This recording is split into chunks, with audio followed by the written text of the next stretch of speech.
अस्सलाम वालेकुम वरहमतुल्लाहि वबरकात।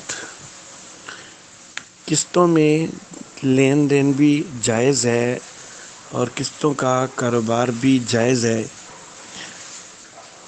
इसकी बुनियाद ये है कि नकद का रेट अलग होना और उधार का रेट अलग होना ये जायज़ होता है। तो जब उधार का रेट अलग होना जायज़ होता है तो फिर किस्तों का कारोबार भी जायज़ है।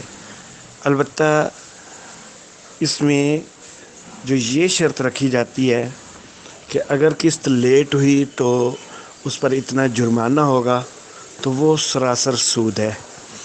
तो किस्तों का कारोबार अगर करना है तो उसमें ये शर्त रखे बग़ैर कारोबार करना जायज़ होगा, इस शर्त के साथ कारोबार जायज़ नहीं होगा। अलबत्ता चूँकि लोग जो है वो तंग करते हैं, किस्तें वक़्त पर अदा नहीं करते हैं, तो उसके लिए एक मुतबादल अंदाज़ जो है उनको सज़ा का जो है वो जिससे वो वक़्त पर किस्तें अदा करें, तो वो ये हो सकता है कि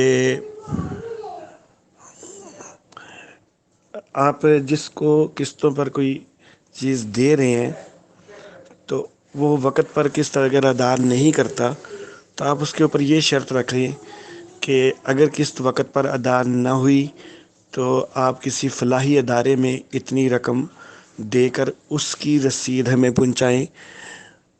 तो इस तरह आप ख़ुद किस्तों के लेट होने पर कुछ नहीं ले रहे हैं, तो इसलिए ये सूद नहीं बन रहा।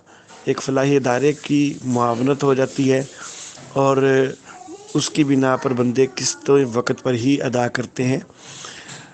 तो ये एक सूरत बनाना ये जायज़ है।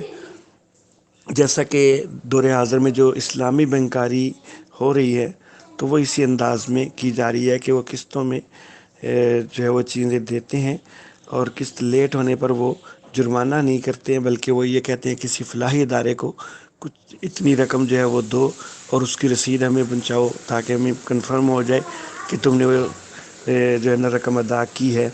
तो इस सूरत में जो है वो बहरहाल पेशबंदी की जा सकती है, जायज़ है। लेकिन अगर इसके बग़ैर जो है वो सिर्फ़ मुतलक तौर पर किस्तों का कारोबार करे, तो जिसमें ये भी शर्त साथ ना रखी जाए, तो वो ज़्यादा बेहतर है। अलबत्ता यह है कि उसमें फिर बंदे का अपना एक नुकसान होने का ख़दशा वो ज़रा बढ़ जाता है कि लोग वक़्त पर किस्तें अदा नहीं करते। लेकिन बहरहाल जुर्माने वाली सूरत वो किसी तरह जायज़ नहीं है।